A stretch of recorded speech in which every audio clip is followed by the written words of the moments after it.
Ще снимам до брадата сам. Как говори, обяснява. Изтръпваме с гърба да махнем мърсотият. Ще пуснем в YouTube като халто. Обясняй ли? Трябва да обелите стикера. Отлепяш. Отлепяш. Няма шанс. Ето това имах предвид, под много трудно се. Вики, ще да почнем ли от начало? Не съм сигурен, че точно този клип трябва да се... И буквите трябва да останат на прозрачната част. Бати сложното. Вземи друго. Не, те са много малки детайлите и нещата не стават. Тия стикерчета май няма са от най-вървежни. Да, но са от най-добре. Да, много, защото някой ще може да стои само едно.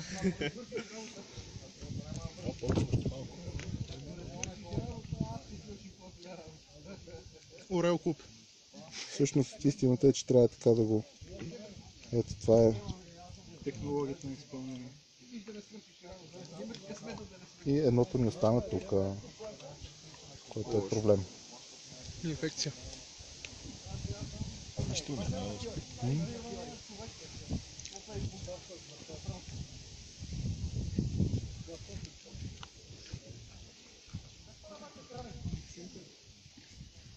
На 99%. Ивчо?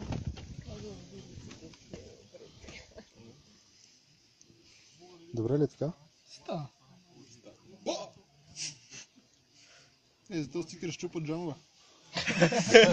Значи ако усъмнеме с чупен джам, тебе Некой да има карта Еко. Чакай.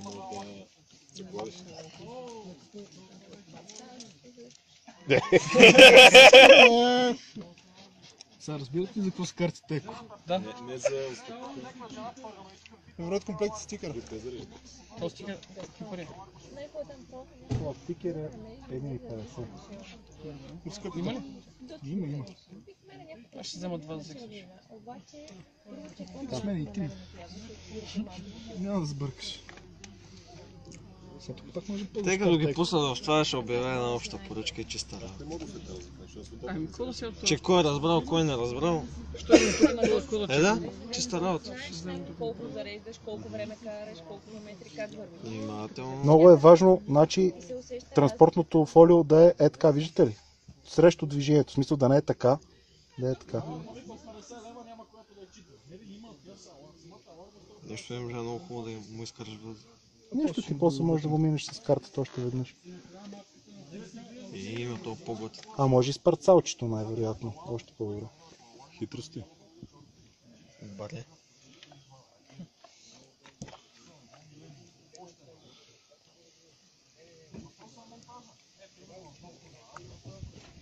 Благодаря. Трепач.